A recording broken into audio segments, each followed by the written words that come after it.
See how I threw my voice there? You didn't even see my lips moving, did you? This is really just a platform for my humor. I've got all you folks listening. I can tell a whole bunch of dumb jokes. Sorry, I should mute myself. When's the Zoom stand-up? That's tonight? This is like your... Yeah, I'll be here till Thursday. Yeah, so exactly. We should totally do that one night. Like one all right, joke, Patty. just one joke. One joke each? That sounds great, actually. Yeah. And now that I'm the professional development coordinator, I can make that happen. Yeah, you could. You're on first, Patty. Oh, not only first, but I could be second. You could be first. Okay. All right, so I think we should get started, and we can allow Ben to jump in whenever he arrives. So thank you for coming, everyone, today, for being on deck to the Data and Equity and Coaching Community Mentor Program Flex session. You're going to learn all about data coaching and all about how to get involved in our own mentor program at Miramar, and hear from some folks who have gone through the data coaching process and the kinds of things that, that they have learned and been inspired to do in their own classes. Just a few things, pieces of business while we are getting started. The Zoom guidelines are to please mute your mic when you're not speaking. We will have a designated Q&A period at the end of the session, but please feel free to use the chat box as much as you like. If you step away or need to speak to someone in person, please turn off your video and mute your mic. If you ask a question in the chat that you would like the facilitator to see, please write question or Q preceding the question. And since there are a lot of us, maybe you can also write who you would like the question to be directed to if you have someone in mind. If you'd like to speak, please use the raise hand feature under participants, and I will call on you in order. Our Zoom agreements, please share only what you feel comfortable sharing, share the speaking time. The Zoom rooms are a place to practice respect, humility, and honest listening. Create a safe space by having patience and compassion for others with different views than you. Use the chat box in the spirit of community with affirmations, comments, shout outs, ideas. If you would like to share your pronouns, either temporarily or permanently, this is an easy way to do it. I invite you to take a screenshot if you like, and you can change them later. When you go into your classrooms with your students, it would also show that this is you're creating a safe environment for people who have alternate pronouns. So please feel free to take a screenshot of this and look at it later. This is our session agenda. We have an intro by Ben Gamboa, whenever he arrives, who is our acting Vice President of Instruction. Shi Zhang is going to provide some context about data coaching. Then we're going to hear from 5 Faculty Institute participants who have gone through the data coaching process and who will be the 5 DECC mentors for our first cohort starting August 31st. And I'll give some facts about the mentor program, and then we'll open it up to questions and answers. And we should have a nice long time for Q&A to get all of your questions answered. By the end of this session, you will be able to click on the link in the chat that is already there. The top link, which is the participant application. So if you're ready to sign up, you'll be able to click on that link in the chat and it'll take you to a Google form. And there's also a link that will take you to a short evaluation of our session, if you wouldn't mind clicking on that at the end as well. All right, so looks like Ben's not quite with us yet. So why don't we go to she, and Okay. she, I will spotlight your video. I'm sorry, I have to have my video off. Yeah, my little ones are running behind me. I wouldn't want to distract you guys. It looks like I can't spotlight you if your video is not on. So for people to see she's, at least she's video screen, you can put it on speaker view and she'll show up in the corner. All right. Okay. Thank you, she. Go ahead. Thank you, Laura. Thanks for having me here. I'm really honored. I'm going to briefly talk about what data coaching is, then the purpose of doing data coaching, then share with you some strategies that the research office has used in the past to conduct the data coaching. I really struggled to find a good definition of data coaching. Then when Laura sent me this Google document, they were right there. I was like, this is amazing. So really, data coaching is the process of engaging the entire college to provide support, to help them to build the capacity to access and use data. And the data coaching is really used across community colleges as a central strategy to reduce equity gaps for students, and we will talk about those details in the following slides. Next slide, please, Laura. So based on the definition, the purpose of data coaching really is to provide direct support to key college personnel to build their capacity. The capacity includes knowing where to access the data and how to use the data and feeling comfortable with the data, with the trends reviewed by the data. And the purpose, the overall purpose of doing data coaching is for us to make data-informed decision-making. Then the next purpose is really to respond to college needs for help with accessing, analyzing, translating, sharing, and acting on data. And really this is a skill that's transferable to various initiatives and programs that you are engaged in. So you can take this data coaching skills to serve on different teams to cross-training folks with accessing, utilizing data, and focusing on making decisions and taking actions to actually make some changes. Next slide, please.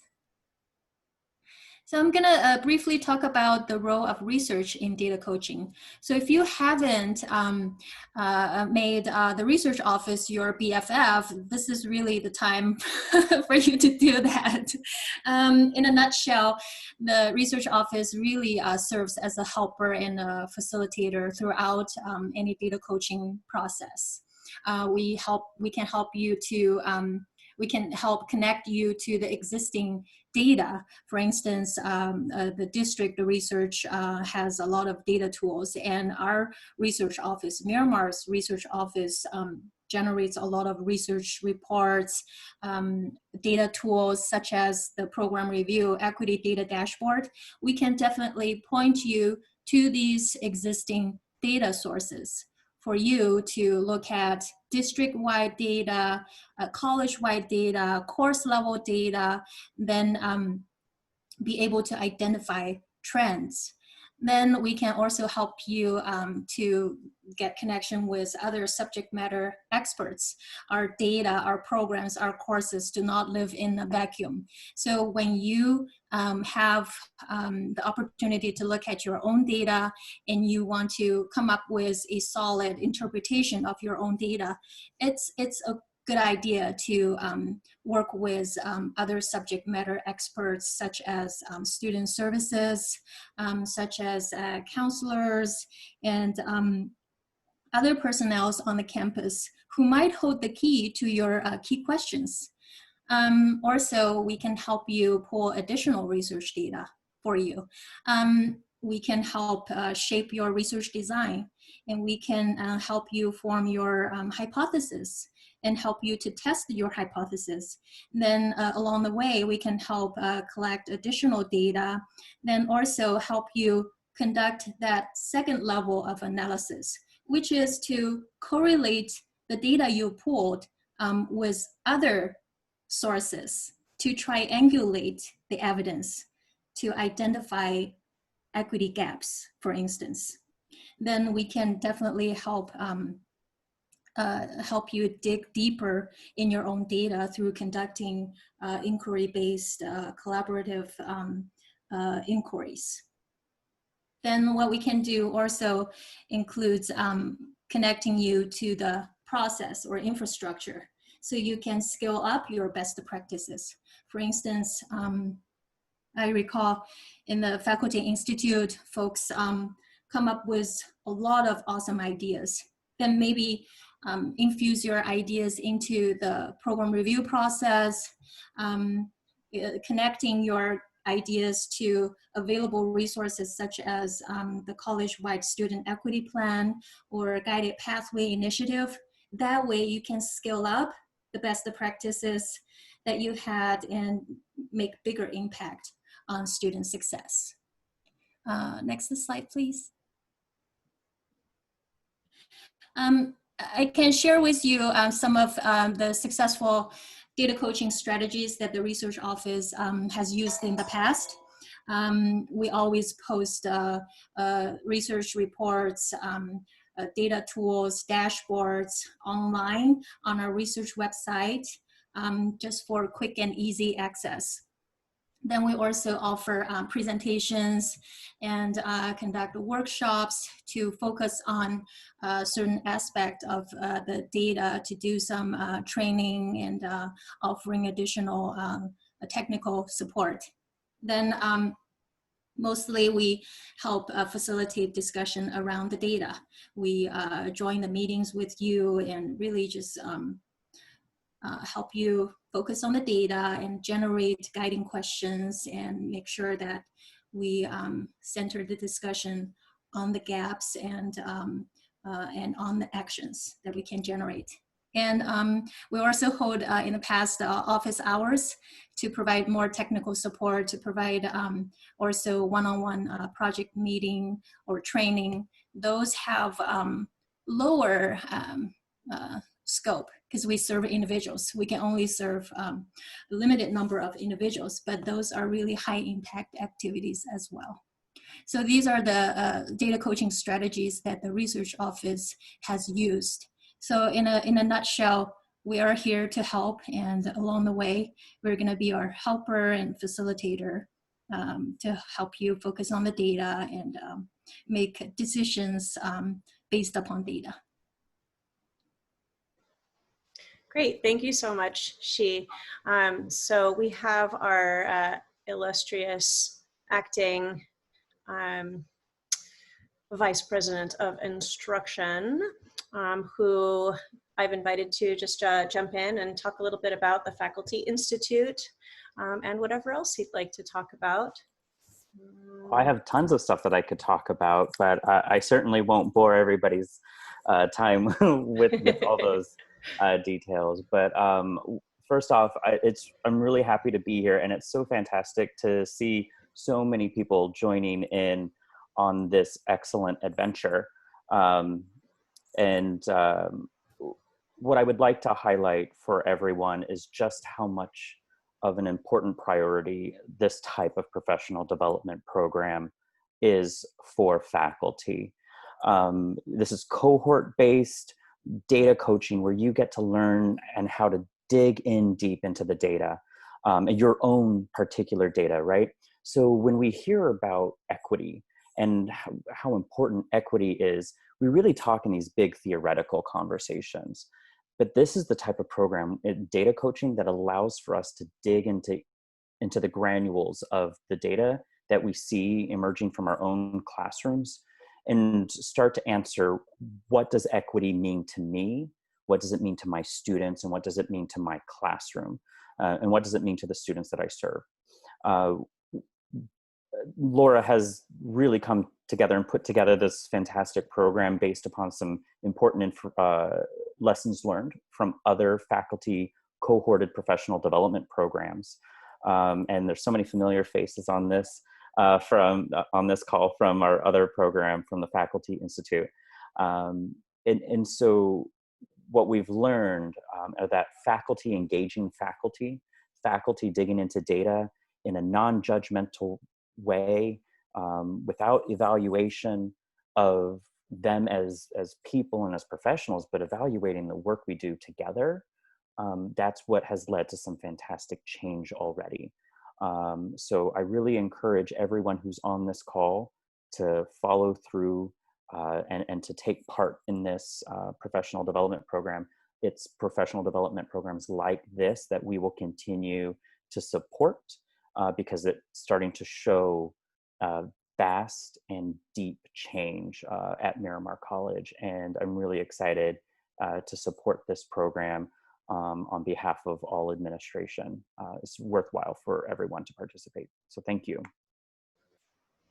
Thanks so much, Ben. Appreciate you giving us the overview and for popping in and talking about how important this is to us, because we're really excited about this kind of mentor cohort-based PD as well. All right, so I am going to move us back to our first mentor presenter. This is Channing, who is going to talk about his experience through the Faculty Institute and the kinds of things that he learned. Channing, take it away. All righty. So entering the Faculty Institute, it was, it's a little, well, how do I say this? Uneasy to open the hood and kind of see what's going on in your class from a data perspective.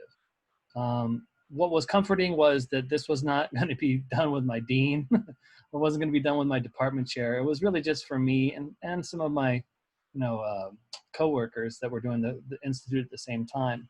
Because yeah, it reveals a lot. It does reveal what's working in your class, what's working in the semester, what's not. For me, some of the things that really stood out were my retention rate. I could see that African Americans and girls were just dropping the course very, very early on. So then that drove me to think, well, what's going on early in the course that's not keeping those students, that's not addressing those students' desires and expectations for the course. And so with that information, I'm now adjusting the course so that rather than be very lecture intensive at the very, very beginning, I'm now actually doing a lot more lab, fun things, fun activities that will definitely, help many students stay on rather than be overwhelmed. The same thing with my syllabus too, that we go through your syllabus and you look at it and think about it, what works, what doesn't, what would a student's perception, experience be. And I really saw that I was doing too much in my syllabus, that I really needed to whittle it down smaller, maybe have some links, or now that I'm using Canvas, have different areas where they can go and see more detail, but not the syllabus that I've been doing, which is like 6 pages and no one wants to read it all at once and so forth. And just that kind of thought process of, yeah, I can do better than this. And even myself, if I was a student, this would be pretty intimidating. So that data also, kind of helped, or at least that process. That wasn't so much a data element, but it was one of the processes of the Institute to kind of look at your syllabus and assess what's going on with it. Another thing that came up with my data was my course success rate. And again, this went back to those students that were dropping, African Americans and girls, that, yeah, I needed to do something more to keep those students in the class so that they finished. And so it's just brought a lot of introspective thinking and feelings of, how can I make this better? By not having the data, you kind of just observe and you think. But by having the data, it's really like, oh, there it is. This is going on. I need to do something about that. And I really appreciated that. And I got quickly over the whole idea of, oh, this is my data. I don't want anybody to see and so forth. Now I feel like, no, this has been a great experience. And that data was very, very helpful. And my students are going to benefit tremendously, guaranteed. So that's my little spiel there. Thank you so much, Channing. Appreciate you sharing. Now we're gonna move on to Sheila from biology. Hello. So similar to Channing's experience, at first you do feel a little apprehensive about looking at your data. I think that what I would equate it to is for those of us that are willing and brave enough to look at our Rate My Professor reviews, it sort of feels a little bit like that at first, because you may have a certain perception of how you are reaching students and trying to do so in a way that provides good representation and equity, but really getting to the data, it helps to drive some of those points home. I opted to select my majors biology class, so Bio 210B. I also teach a non-majors class, but I was really interested to see what was going on behind the scenes with my majors biology. And I have very high retention and success rates in my class. And I will say that a lot of that has to do with the fact that this is the second semester of their majors biology sequence, and many of them are, this is their one of the last classes they're taking before transferring. So they kind of need the class, so they stay in. But where I saw a deficit in my data was in representation. So what it was nice to do was to be able to look at the different racial and ethnic groups in terms of what my class showed, and then compare that to what we have at Miramar. And my biggest deficit was with African American or Black students. And I only had 1% of my class being represented by African American Black students, whereas Miramar as a whole is 5%, which is also still low. And so one of the things that really drove my considerations was thinking really big picture about this, because a lot of that representation issue stems from a larger K through 12 issue. And, you know, really getting at systemic racism in general and the inequities therein. And so, you know, typically the lack of representation can lead to these students feeling really deterred from pursuing careers in STEM. And so knowing that, you know, in the course of the Faculty Institute, I can't create some sort of huge program to reach out to K through 12 and see how we can get more Black students engaged in STEM fields, I tried to do sort of a curriculum audit of my own course and think about how I was approaching different topics, and was I addressing the social side of biology? Because so often in teaching the sciences, we get so invested in teaching the theories and the sort of nuts and bolts that our students need, without also addressing the social aspects and especially social justice side of things. And although the Institute started really before this recent civil rights movement, it went so nicely along with what's going on in our country right now. And so I was able to look at even the way I talk about taxonomy and reflect on the fact that, you know, I shared this in our last Faculty Institute meeting, that Carol Linnaeus was really created the basis of biological racism. And so I teach about Linnaeus because we use the Linnaean taxonomy system, but now and starting in this summer, I include a caveat of, you know, and also this is who that person was. And while we use their science, we don't necessarily respect some of their personal decisions. And so kind of using my data and becoming more informed as an instructor of how I can make sure my students feel represented, and including more BIPOC scientists in different topics that I'm talking about, using studies that are not just the typical white male scientist representation. The other thing I wanted to talk about that came out of this for me, so I myself am a first generation college student. Neither of my parents had gone to college, and they went to more of sort of like a vocational schooling. And I often relate that to my students, but one thing that am getting better at doing is recognizing the fact that although I am first generation, I come from a place of privilege because I am white. And so me as a first generation student is different than a Latinx or a Black first generation student. There's inequity in that as well. And so really recognizing and using my position to make a more inclusive biology class. And I did a lot of it and I implemented a lot of it this summer, and I got really great feedback from my students. They felt like they were being heard by having these more inclusive discussions. So it was great. It was a wonderful experience. I can't speak highly enough of it. Thank you, Sheila, for sharing that story. I also talk about Linnaeus in my class, and we talk about how we're still using the color scheme of that he made up, red, white, black, to talk about people from the 1700s, right? It's interesting that we still do that. All right, we're going to move on to our third mentor, and that is Marty Perlman. Okay, so I, first of all, I found the first two mentor speakers, Channing and Sheila, just so inspirational as well. And I also found that as I looked at my data, I kept finding like different layers to what I was looking at. When I first looked at things overall, and I just looked at retention and just looked at success, at like first glance, it was it looked okay. I was like, oh, this is better than I thought. I tend to always think things are going to be as terrible as possible. And then as I started to look deeper and started to take a more closer look, I found, like Sheila did, I was very underrepresented in the African American students that were taking my class. And then that was the one group of students that I really did find I'm losing along the way somewhere. And so I'm going to be doing further research to find out when I'm losing students and how I can start to prevent that from happening. I also found that I had equity gaps amongst different populations of students in terms of the success.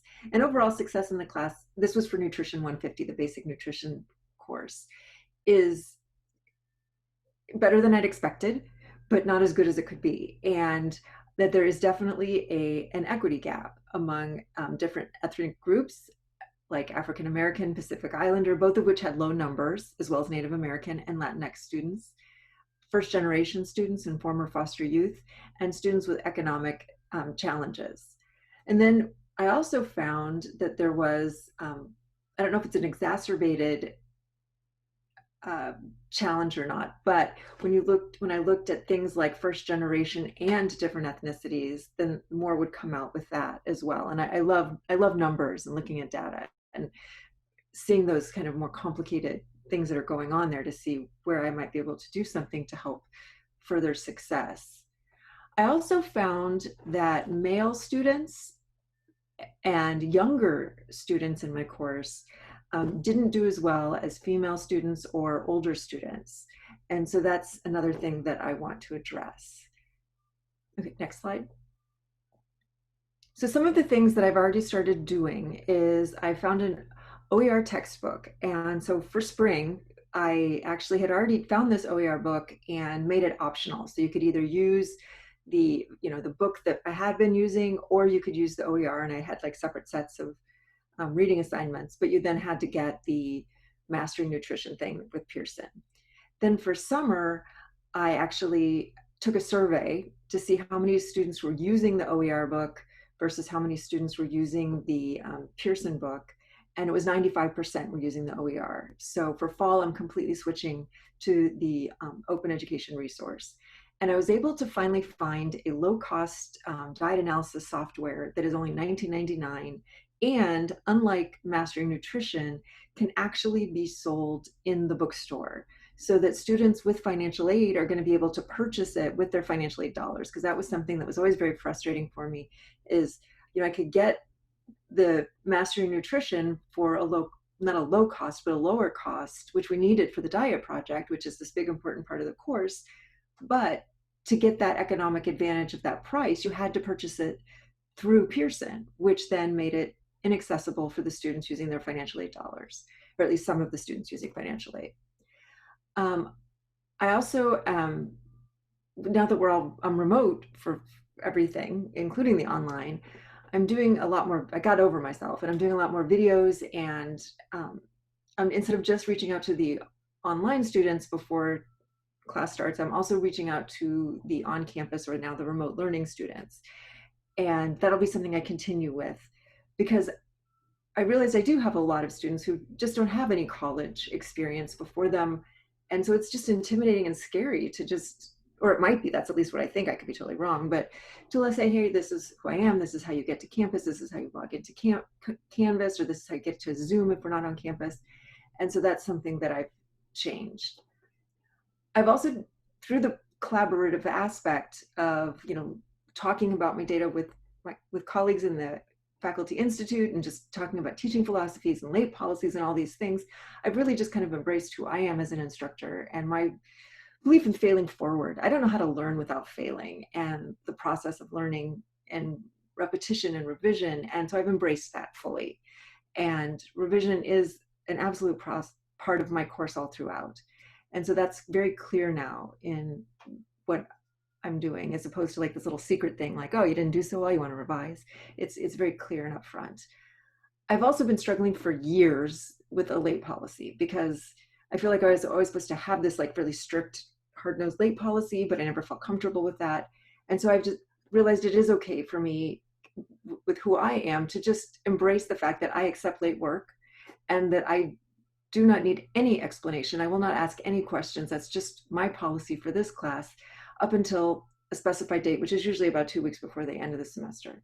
And I finally came up with some verbiage that I'm comfortable with in my syllabus about due dates and what to do if you realize you're going to miss a due date, and how we'll approach coming up with a new one. And like Channing mentioned, I revised my syllabus to kind of approach with a friendly tone. So those are some of the things that I've done moving forward.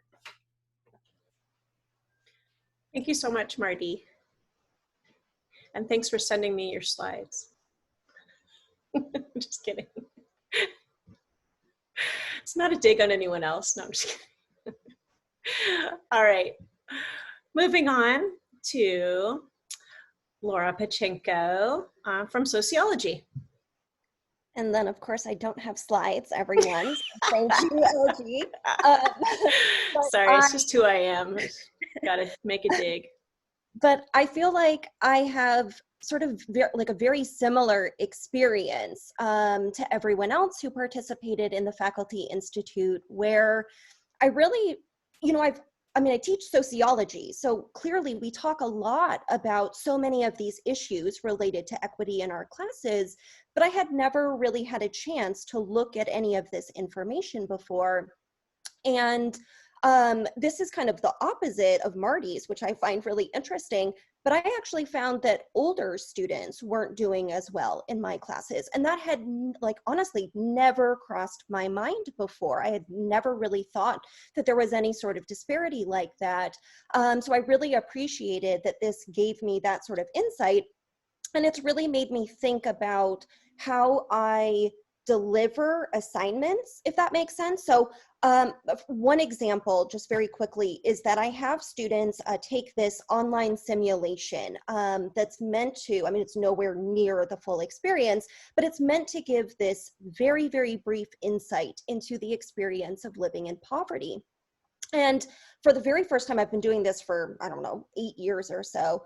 For the very first time, I had a student who kind of commented in one of the discussion board posts that she felt like the simulation assumed that someone hadn't had that experience, right? And so she herself had lived in poverty for her entire life. And she said, I feel like I could make the simulation, right? And so it made me think, instead of me assuming, because I tried beforehand to always approach it as, I don't know their specific experiences, so let me just kind of assume that this is the first, I don't know what to call it, like first entrance right into this topic. I should be flipping this in a way where I say, okay, use your own experiences to critique this, right? What else can you notice about this? Or what would you argue is incorrect about this? And I was doing a little bit of that, but I feel like now it's much more I don't know, on the nose, right? And so that's something that I'm actually thinking is going to help for the older students to say, bring in all of those experiences that you have. And I mean, older here, right, is like over 20. So we're not talking like, you know, we didn't have tons of breakdown of specific ages, but it was kind of like for people who are, I think, over 18 to 24, something like that. So in any case, that was one example of it that's really made me rethink, you know, how I'm delivering assignments. Very similar to the previous folks as well. I'm completely revising my late policy. I had always allowed for some late work, but it would have a penalty with it. And then I started realizing like, I could use a couple more days, you know, very often myself. And it's not because I'm not going to do the work or I don't want to, but we're busy, right? We've got a lot going on. And so I think being, you know, as amenable to that is really helpful for our students. And if my goal is for them to do the work, then I should accept late work, right? The other part of the Faculty Institute that I loved, and I'm really excited about this for the DECC program was something that Marty mentioned as well, which was the collaboration. It was the best to be able to text this like group of people with, you know, what's your policy on this? And because these are the sorts of things that we don't always talk about, right? Unless we have some kind of specific program, right, that encourages us to do that, excuse me, or that we like one-on-one, you know, communicate with another person. So I really liked having that kind of small group to bounce ideas off of, and it just gave me a lot of insight even beyond the specific categories that we were examining within the institute itself. So it's really just made me think about, even if my numbers compared to Miramar on average are good or better, why are they not at 100%, right? That should always be our goal. And so that was something where very early on I realized I don't want to be thinking like, oh, I'm all good, right? It's like, no, there's still a problem if there's any percentage of students who aren't succeeding in our classes. So I think that's it for me. The final thing I'll say is that I also, again, similar to Marty, I'm really excited for additional research projects. This only encouraged me further, you know, with the kind of need for more research. So thank you. So you did fine without slides. All right, thanks everybody so far. And we've got one more mentor who's going to tell us about her experience, and that is Suganya Sankara Narayanan. And these are Suganya's slides.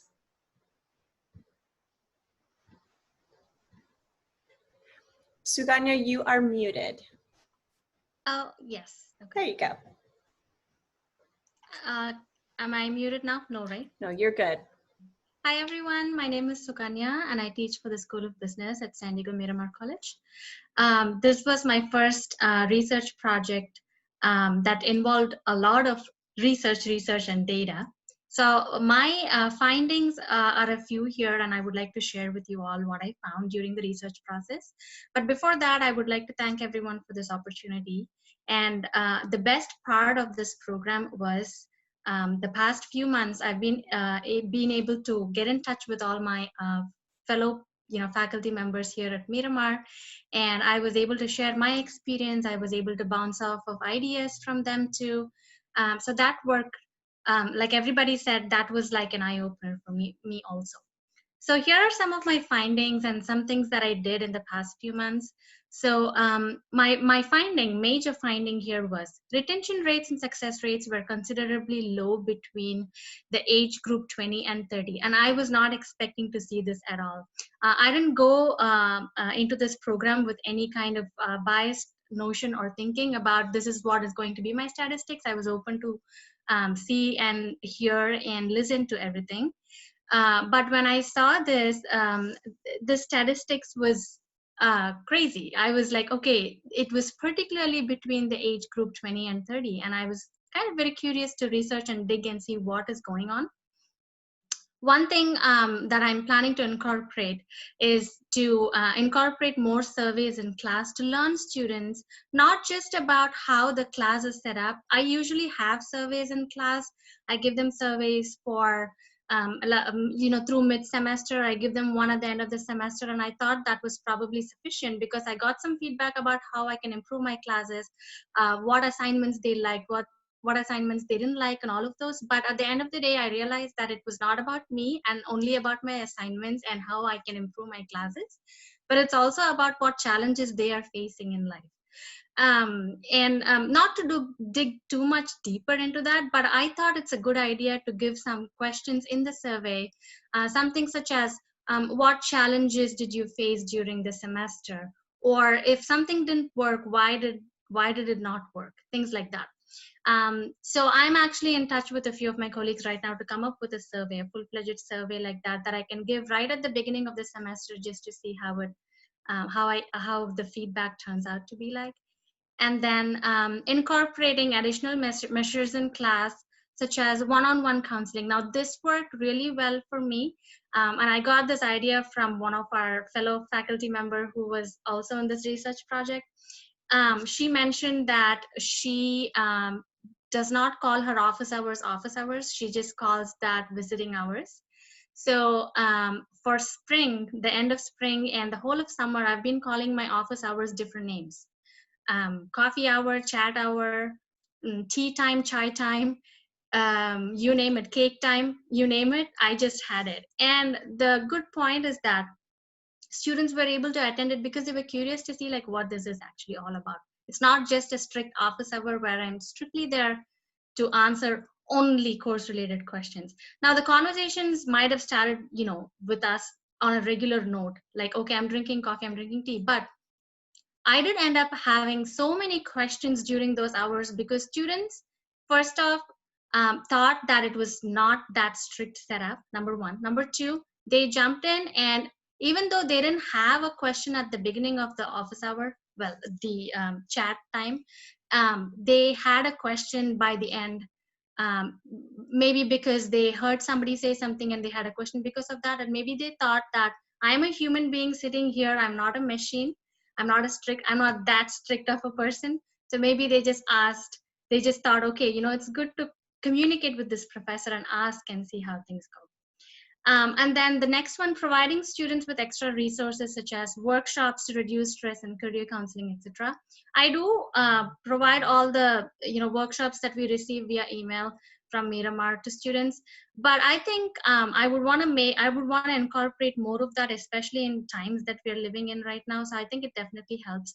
I had a couple of students who were stuck in Mexico and were not able to move to San Diego because of the border issues and whatnot during this COVID situation, and thankfully they were able to join my chat session, and they were able to explain this is what's been going on, and I was able to help them succeed the class, pass the class. So things like that I found they were really helpful both for my end and for the benefit of students. So I'm planning to incorporate more of this for the next semester, and I'm even planning to dig more deeper to see what else I could find. So anyway, thank you everyone for this opportunity. This is what I have for now. Thank you so much, Suganya. Of course. All right, so now we're going to move from these fantastic stories of going through the Faculty Institute and connecting with our data to talking about the goals of the DECC Mentor Program. So the DECC Mentor Program, again, the DECC stands for Data and Equity Coaching Community. And these are our 4 goals, and they're very similar to the goals of the Faculty Institute, but on a smaller level. So our goals are to connect faculty with mentors, to share experiences and insight into how student equity data can be used to inform course instructional design.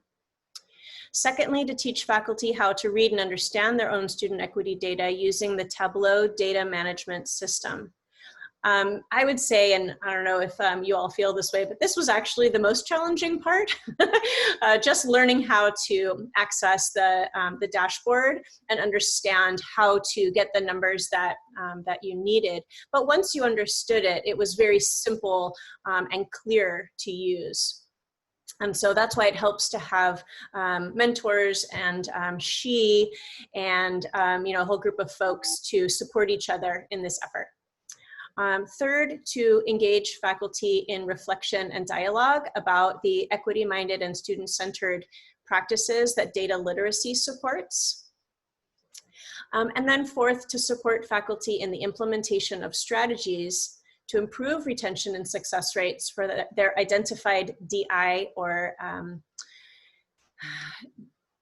disproportionately impacted student populations, focusing on the online environment, which we now find ourselves in.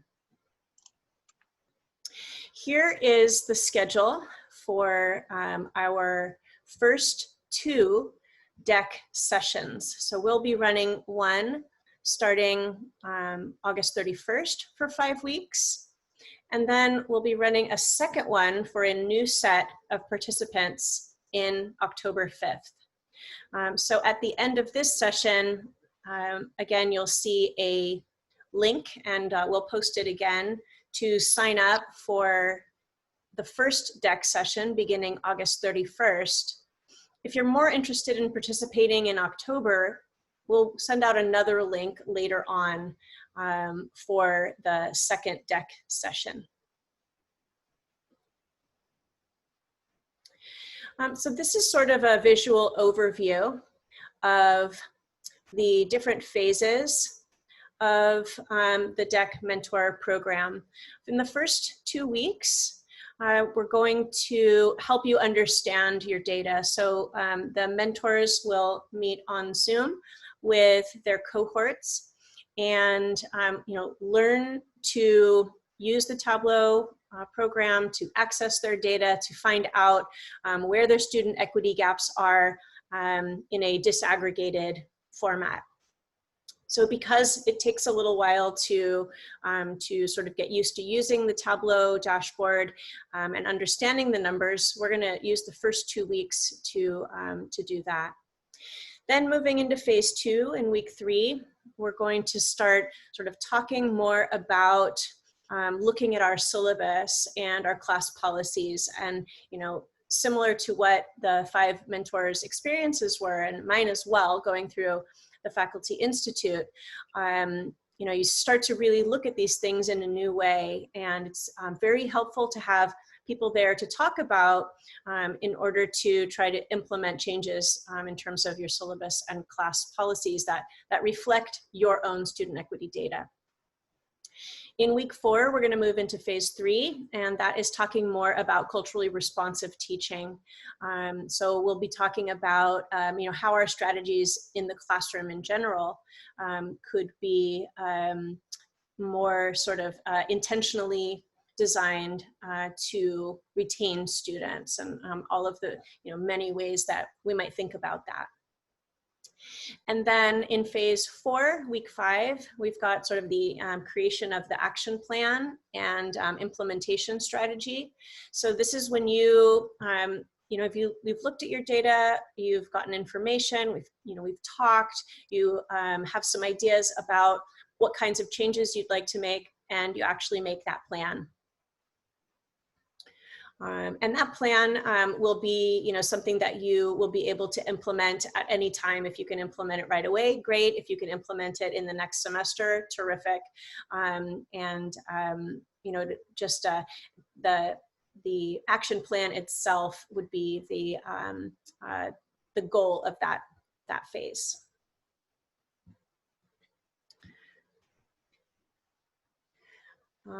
So someone in the chat asked, will there be a session in the spring? We believe so. We have to look for some funding for the program, but we believe we'll be able to find it and offer the program again in the spring. All right, some basic facts about DECC. So Again, DECC is a mentor program, pairs mentors who have completed the Faculty Institute with faculty who are seeking to access and understand their student equity data. Each cohort will contain no more than 8 participants per mentor. So we've got a maximum of 40 people per DECC session with 5 mentors. Third, the participants will engage in weekly live Zoom meetings with their mentor and the rest of their cohort. So these live Zoom meetings are required. They're sort of the heart, as you heard from the mentors today, sort of the heart of this sort of collaborative inquiry process, right? Being able to talk about what you've learned, what other people have learned. Oh, did you try this? Have you thought of that? Here's what I've done. It's very, very helpful to have that sort of weekly conversation. Number 4, participants should plan to spend approximately 3 hours per week on DECC. So that is just sort of a round number, but it should be about 3 hours. So if you're thinking about how much time you have to spend on it, we're thinking that that's about right. Number 5, the participants will have a workbook to help explore their own data. We also had a workbook in the Faculty Institute, which asked us very specific questions. So we weren't sort of like set free with our data, which might have been a little bit overwhelming. We had specific questions to answer all along the way to guide our thinking. So that was very helpful. Number 6, participants will be asked to watch weekly videos or perhaps read through short articles in order to help guide our discussions about how to implement changes to close their equity gaps. Because it's not enough just to identify these, right? But it's also to sort of call on the research and the evidence for what other people have done, what kinds of things are best practices in terms of closing these equity gaps. And those external sources can also help. Participants will create and implement an action plan for your own classes. And then importantly, both mentors and participants will be compensated. And as Ben mentioned, the support is coming from the Strong Workforce Faculty Institute grant. The compensation for participants will be a 0.5 ESU stipend. 0.5 is a little more than $500.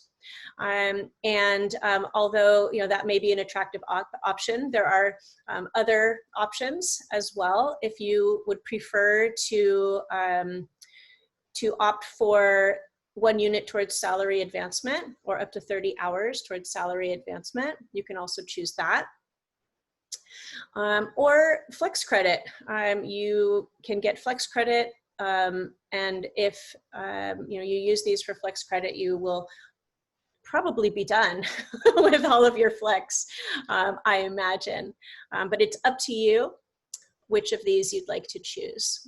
And we'll be sure to ask that early on in the application process. So someone has asked in the chat, is this program relevant for non-teaching adjunct faculty? So right now, because we have faculty mentors, we are targeting a group of faculty to be the cohorts. But we know from just the data coaching process in general that this is something that can be extended with a lot of success in many other areas of the campus and has been used on our campus in other areas, in basic skills, for instance, or in student services. So at this moment, we're inviting faculty to participate, but in the future, we hope to offer similar data coaching for all the offices across campus, including non-teaching faculty. And also I wanted to just to remind you that the Institutional Research Office is there for you, and she is happy to meet with you and talk to you about your own data if you're interested in doing that outside of the program. So there are other resources to you. Ben, maybe you would like to jump in here for a moment? Sure. The initial stage of the Faculty Institute that Laura described is designed specifically and was designed specifically for instructional faculty.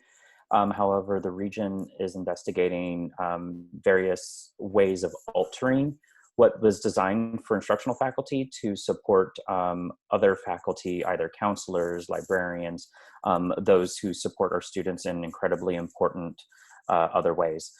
So that is all in design right now as we speak. Excellent, great. So there's a question, why is the wording on salary advancement up to 30 hours? Ben, do you want to jump in on that one as well? Why do we say up to 30 hours? I don't have an answer for you in terms of salary advancement. That is not my area of expertise, but Ron Olson in the library is the guru of all things salary advancement, and he'd be able to provide some more detail for us, and we can follow up with him. Great, thank you so much. Okay, so if anyone has any questions for anyone in particular here, you can either use the hand raising function, and I'm learning how to be a good Zoom host, so I think I'll be able to see that. Otherwise, you can put a question in the chat box. If you'd like me to see it right away, I can put a Q next to it so I can identify it as a question. So it looks like we have a question from Patty. Patty, go ahead. I was just curious how the groups are going to be organized. Will it be by our departments or a mix, or? You know, we haven't talked about that. It worked very well in the Faculty Institute to have, you know, a diverse group of folks from all kinds of different disciplines together. So yeah, we haven't really, it's unlike, for those of you who participated in the flock or who are finishing up the flock now, we found that that was an important question because people were either, you know, in terms of their level of knowledge, or maybe their level of you know, technical comfort. You know, they're either sort of higher or lower on that level. So we thought of putting people together in those levels. And we also thought of putting people together in terms of subject areas. And so we're sort of still playing with this, but I feel like for this type of mentor program, you know, having a diverse group of people, you know, would be something that that we'd probably want. I don't know if anyone else has any comments on that.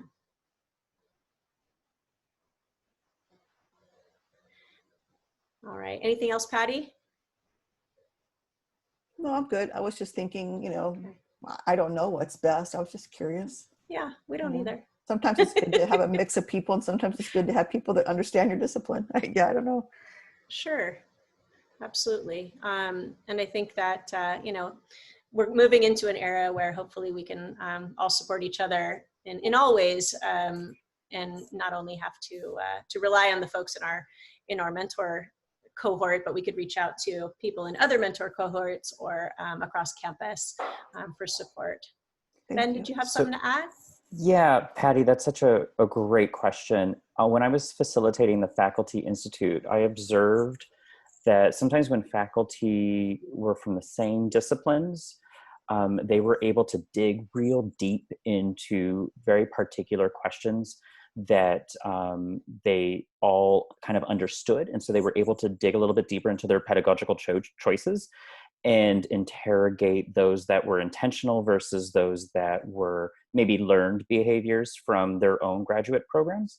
But then when faculty worked with others from different disciplines, it was really that outside of the box thinking that kind of triggered some new thoughts, some new pedagogical approaches. So I think it really is, it's either and both, or it's not either, it's both that are important, and having that mix and being intentional about that mix in the conversation. Thank you. So there's a question in the chat for the mentors who spoke about relaxing their late policy. I've always struggled with this as well. There's always the other argument where we should also be preparing our students with life skills or soft skills, such as being able to time manage and learning to be professional, in addition to teaching them the material. Was this something you thought about as well? And how do you go about balancing these goals along with improving the equity in our courses? Channing? Yeah, so I can address this one. You really get to start to think about equity in the sense of there's going to be students in the class that can't catch the bus, that, you know, they have a family member that got sick.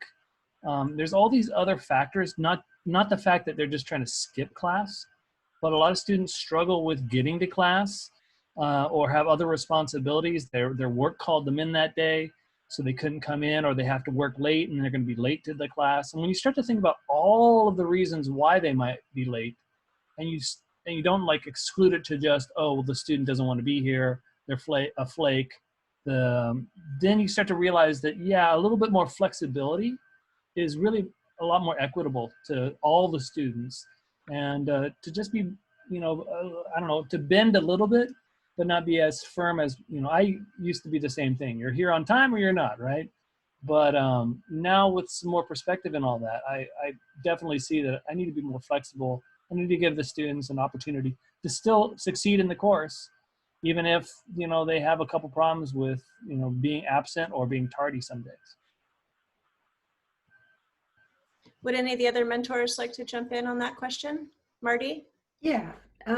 So this is something as I said, I really have struggled with because, you know, students have been part of the dietetics professional training program, and now I'm teaching at a community college, and where I'm at and what my goals are in the courses I'm teaching now are in a different place than what they were when I was part of the dietetics training program, where we were getting our students ready for their internship. And so one of the things I really thought about as I changed my assignment discussion test policy was that my main goal, especially in Nutrition 150, which is where I by far have the most students, is that I'd like them to learn about nutrition if they want to learn about nutrition, and meet our student learning outcomes. And that's like the most important thing to me for this class. And it's a basic nutrition class. And there's many ways in the class where they are developing many 21st century workforce skills, soft skills, where they're working in groups, where they're collaborating with other people, where they're learning critical thinking and communication skills and developing all of these skills. So the wording that I've settled on earlier today, finally, for this is that due dates for assignments, discussions, projects, and exams are carefully planned out to promote your learning and success within this course. Please plan ahead and do your best to meet all due dates. If something happens and you need to turn in work late, please let me know as soon as you realize it. We will work together to establish a revised due date. So my intent is to let the students know that we're in this together, and that it is the responsibility to reach out to me so that we can work out together how we're going to move forward. That being late is not going to be the end point of their success in this class. And that what I really don't want to see happening in this class is students starting to spiral out at 11:59 p.m. when they realize they're going to miss something, and then have that start to cascade into a whole series of negative things that lead to them not succeeding because whatever was going on in their lives. It's also been my experience that the students who are procrastinators never seem to benefit from more time anyway. And the students who've had really stuff going on in their lives that I may or may never know about really do benefit from having that more time, just so that they have time to get to where they wanted to be going, which is why they took the course. I don't know if that helps.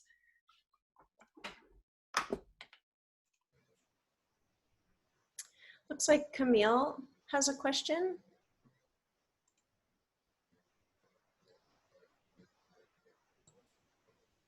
Okay, can you hear me now? Yes. Okay, so I have a question. Okay, I've done research before in the past during my doctoral program. And so I just wanted to find out, because I'm always interested in students as a counselor. So if I was interested in doing a research project, I could talk to someone at your research institute and because I'm interested in the community college population, to be able to do research in regards to issues that community college come across. Because as I'm listening to each one of you all who have been instructors, there's different issues with the particular community college population. So if I was to do something like that, could I come to the Research Institute and get help with that, or get permissions, or, you know, what would be the process? Would you like to respond to Camille? Sure. If you want to publish your research, publish your findings at the end, then this is something different than just looking at student data and be able to make a program improvements. So you'll need to go through the district-wide IRB process. Yes, Okay. I can send you the website, and they have an application form. Then they have also a timeline to review those requests. If you'd like to get the other community colleges involved, I believe you'd need to run through their IRB process as well. Right, right. Okay, I was just curious. Thank you. Sure. Suganya, did you want to jump in? Oh, no, sorry. Oh, okay, that's all right. Just you unmuted, and so I assumed. Anyone else have any questions at this time for the mentors, or Ben, or me, or she?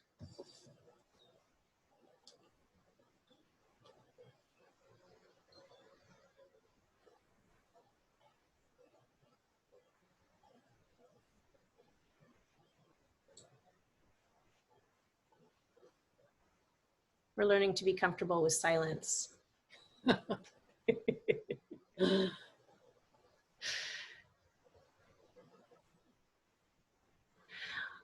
All right, well, if those are all the questions, then I am going to ask one more time that my assistant, LP, help me out by putting the links in the chat box. If you would like to participate in our first DECC program that starts on the 31st of August, please click that top link, and it'll take you to the participant application. Once you fill out the application and you know, we've accepted it, then you will get an intake form from She's office, and the intake form will ask you more questions about what courses you would like to track. Actually, I do have a question for She, if you wouldn't mind. I had someone ask me if they are adjunct faculty, would it be possible to track their courses on other campuses? If they teach the same class, for instance, at Mesa, at City, and at Miramar, would they be able to access that data? Yes, if our DECC program is comfortable with looking at data outside Miramar College, definitely the research office has access to district-wide data. As long as you provide the CRNs, the section numbers, then we can identify those courses taught by you in the past, then call out the data for you. Great, thank you. So I'll be sending out this application form on the DL as well. So if you are thinking about participating and you're not ready to commit, look for it on the DL on email, and it'll be open for 1 week. It'll close out on the 17th so that She and her office has enough time to pull everyone's data in time for our start date of August 31st. And also we have a second link to evaluate our flex session, where you can let them know how much you enjoyed our mini stand-up. So please evaluate the session by clicking that second link. We have a few more minutes if anyone has any last questions. Otherwise, please feel free to click the links and go back to writing your syllabus. Sign up. It's definitely worth it, Ben says. Thank you all for coming today. Thank you so much to the folks who are here, to our mentors. Really excited to work with you. You should all be very excited to work with these fantastic mentors. Thanks for coming, Ben and Shi, for giving all of that, that great information and support to the group. All right. Thanks, everybody.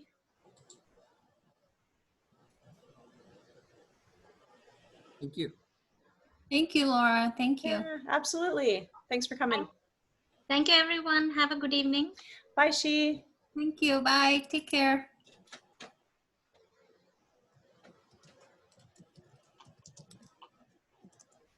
Bye, Laura. Have a good one. Bye, everyone. All right. Bye, Suganya.